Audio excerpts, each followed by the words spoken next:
Hello, welcome back to RIGT Network. I am P2 Kuru, and we have another preview to go through as our next tournament and last major championship of the year, the RIGT Open, is going to be soon. So follow along with me, but first, like and subscribe. Help us out, get the word out there that we're posting these videos once every couple of months. So it would be greatly appreciated if you did. But anyways, let's get going. Alright, starting with our first page as always, the course overview. It is 9,861 studs long, which is the fifth longest of all active courses. It is a par 71, so three par 5s, two of them coming on the front. And it's ranked 6th in difficulty of all existing courses, so there's definitely harder, but there's definitely easier as well, right in that middle tier. And then they are sloped greens, so some of them, like shown here, the fifth green can be decently tricky, but they're not hard to navigate. They're not anything like Northern Pines, what we saw there, how tricked up those were. These are mostly flat, so I do see some people might struggle, but it should be relatively easy for the majority. And key holes to go through here. One, the opening hole, par 4 straight away. Just gets you settled in, very introductive, I'd say, to the course. Gives you what you're going to expect. Kind of oddly shaped fairways, pot bunkers, occasionally these large waist-ish bunkers.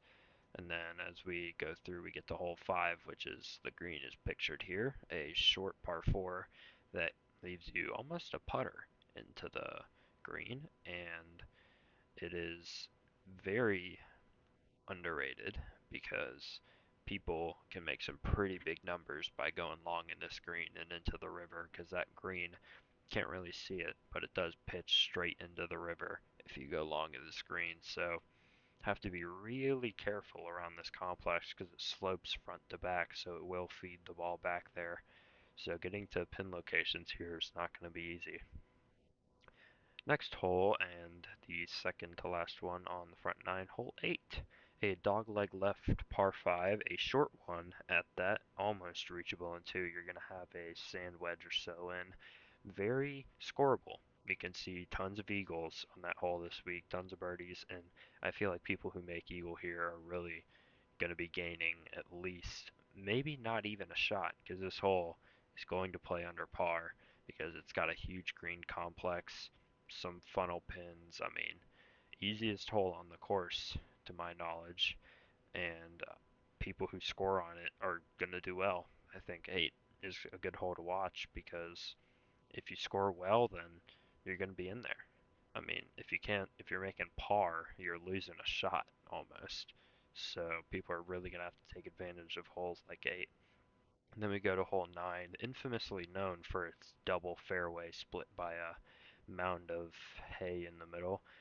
The left fairway more conservative, a lot more room to take, but you get a sharper angle into the green, and the right path, which only has a 2 or 3 stud gap, but you can get a much better angle into all the pins on the green. So kind of a pick your poison, if you will, and the right path being the more risk reward, but tee shots there are going to be punishing if you miss.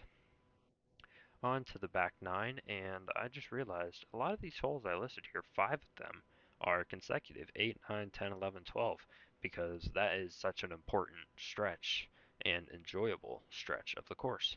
10, long par 4, which almost isn't reachable in 2 if you hit a bad drive or get a bad kick because your driver might fly into the river short of it. But anyways, this hole gonna be a challenge. Might be the hardest hole on the course. No changes have been made since the Ryder Cup was here last year, and I really think that some people may lay up. I've seen it in the Ryder Cup. Leaves you kind of a shorter wedge in, able to control the distance more. But honestly, I feel like it's a great hole because you can go for it, you can lay up, and either way, you're still going to be struggling to make a 4. So I feel like that's great design there. And hole 11, the infamous postage stamp par 3, kind of reminiscent of Royal Troon. the 7th, I believe it is, or 8th, either one. But that hole, very short par 3, just a wedge, straight onto it. Bunker's very deep, so if you miss in any bunker there, you're going to have a fun time getting out and making par. But yet again, another fairly easy hole, but it's just kind of unique in that manner, which makes it something to watch for. And then hole 12 might be the hardest hole on the course, and it's a par 5. 10 and 12 are definitely two of the hardest holes there are out here at Royal Baron. And it starts with just a regular old driver, and then you hit probably a wood to your layup spot, which is sort of a river. If you hit too much club, you're going to be taking a penalty drop, and then you're having bare minimum 3 wood into the green. Very long and tough hole. The green complex is something like you'd see at Northern Pines, very sloped, very slight, and it's just a really tough hole all around. I mean, you can see some really big scores if you miss in the wrong spots there. So on to the next, which would be hole 14. 14 is a drivable par 4 where you can take it over the hill and have more of a risky shot because you can go long and into a bunker long, short into one of the pot bunkers short, or you can take like an iron, lay it up down the fairway that you see straight ahead and have a great angle into the green. It's yet again pick your poison. There's a lot of that here at Royal Baron because the bunkering, the course design can kind of force you to play the course in different ways that can yield good results and bad results either way. So I feel like that's part of what makes the course good. And on to the last hole, the last key hole, hole 18. Straightforward par 4 running along the river on the left, and a 3-tiered green that is almost identical to one of the greens at Northern Pines. It's very sloped. Balls will rarely come to rest on that green. And I feel like it's a great closing hole because you have to be precise off the tee, on the approach. If you miss long, left, anywhere here, you're going to be in the water. So that will wrap it up for the key holes. And the last point of weather. As you can see in the picture here, the skies are blue, but the weather in the game is cloudy. So you will see the atmosphere is in the game, whenever you do join to play around, it's going to be a lot grayer and darker, so that really can affect line of sight and vision for players. So that can be something that maybe won't affect too much, but you're going to be able to notice a difference, and that could affect you by a shot or two over the span of 2 rounds and 3 rounds if you make the cut. So let's move on here to players. Alright, golfers overview. Obvious pick, Benji Mako. I don't feel like that's controversial at all because he's just the best player in the world. He's won the first 2 majors of the year and finished third at the RG Open despite some very unlucky breaks that he got throughout the week. He shot the course record on Sunday to put his name out there, but unfortunately missed out on a playoff by 3 shots, and I still feel like this course is yet again tailor-made for him because it's flatter greens, but they're still sloped. Something more like you would see at Augusta, where he pretty much dominated the field.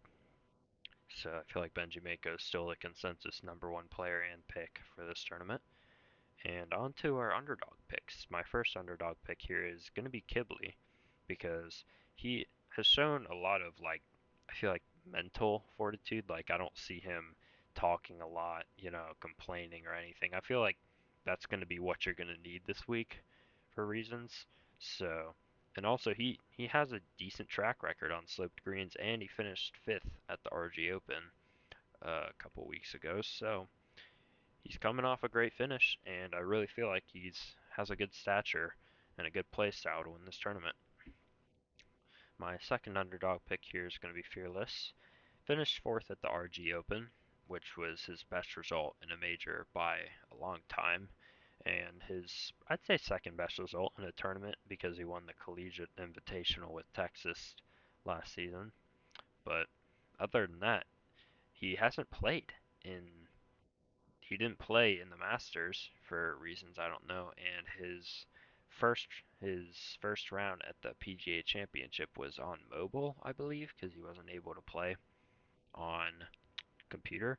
And on computer, he shot 63 and almost made the cut. I think he missed out by one or two shots. So whenever he plays on computer, RG Open, second round at the PGA, he plays very good. It's undeniable. You can't argue that. So I feel like Fearless is going to have a shot. His name is going to be up there when it comes to this tournament.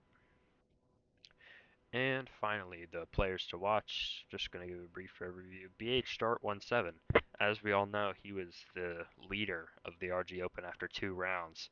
He was up by 3 shots with 5 holes to play, 6 holes to play, and it just all fell apart from there. On 16, he lagged out and had to replay his round and blew up that hole. So he's going to be looking to bounce back this tournament after a very heartbreaking finish. Next player, Dol Boyo, a rookie from the RG Open Amateur there, and he finished very well. Matter of fact, let me go. Yeah, Dol Boyo finished seventh, which for a rookie that is unbelievable. So I really feel like Dol Boyo, his name's gonna be up there. He's gonna be making the cut in my eyes, and just based on his play at the RG Open, could be another young gun that could put his name up there on a Sunday potentially. And my final golfer to watch here is going to be Super Doge. He did not play in the RG Open, even though I had him as a player to watch because he went camping. But yet again, he's always been up there for the good players of the new era, but he's gotten so close so many times, but he's just never won. And I feel like it's kind of a disappointment because he has the talent at what it takes to win. He's finished second 3 times in the new era. Never got his name over the line, but I feel like he we all know he has the potential to win, but it's just a matter of if or when. So now we will be moving on to questions. All right, key questions here for the RIGT Open. As you can see, I have the money list right here, so you can pause the video if you want to look at that. But first key question here, can Benji Mako complete the career Grand Slam? Obviously, his first time playing this tournament back in 2022, I believe, or 2023? No, early 2024. He did not finish well, finished like 10th if I had to guess, but that was back when he was not at this level of dominance that he is, and all he needs is this tournament to win the career Grand Slam. He's won the Masters twice, PGA twice, RG Open once, and he'll be gunning for his 6th major and his career Grand Slam. So I feel like this is definitely a great chance for him to do it because this course is kind of tailor made for him. So I do believe I have him winning the tournament, and I do believe he will. Second key question here, can BH Start 1-7 bounce back from a letdown? My gosh, that final round at the RG Open was so entertaining, but when it got to 16, he lagged out. Everything just died. Energy, his round, I mean, seriously. If he didn't lag out, I do believe he could have won that tournament because of that momentum that he had after making a birdie on 16 to, or 15, my bad, to keep himself tied. So, I mean, I really think he would have had a chance, but it's just unfortunate for him, but he will be looking to bounce back. He has the skill to win. We've seen it. But it's just a matter of does he have, the composure or just the internet. I don't know. But we will see this tournament as he will look to claim his first major and his first podium. All right, third question here. How will the players adjust to slower greens in round one? So as we know, the RG Open, the greens were ridiculous. They were extremely fast, glass, never stopping. But these greens are a lot flatter. They're still sloped, but they are a lot flatter and slower. So I do believe that some people are going to be pulling out short or medium putters when they really just need more gas in it to make it to the hole because they're so used to just having to tap the ball to get it to go anywhere. So I do think that will be a factor in round one, and maybe we'll see some higher scores in round one than we usually do because round one usually is the easiest round, I would say. So after that, we will see what happens in regards to that because I do think that'll make a difference in scoring. All right, fourth question here. Will differing conditions from round to round change up the scoreboard? So as we know, the weather, the sky here is never settling in Scotland, and it will be changing. We will have different atmospheres from round to round, so I do feel that some players might not adjust to that. Like overnight it could rain, and the course could get softer, or it could dry out, and the course might get firmer. Conditions will be changing from round to round, so I feel like players are really going to have to adjust for that, and it will change up some people, some scores in the leaderboard because maybe one round when the course is firmer they're going to be a lot better, they're more used to it, but when it gets softer the ball just doesn't bounce anywhere, it's slower on the greens, they're just going to be leaving everything short. So I really think the person who wins here is going to be the most adaptable person, the person that can you know do the most on the fly, who can you know settle in with conditions in a matter of like a couple holes, because if it takes you like 9 holes to get used to new conditions, you're losing out on at least 3 or 4 shots. So I really think that adaptable players will be up there on Sunday. All right, our fifth question. Can Astrojet continue his run of form? Last 2 tournaments, he's finished second and first. So congrats to him.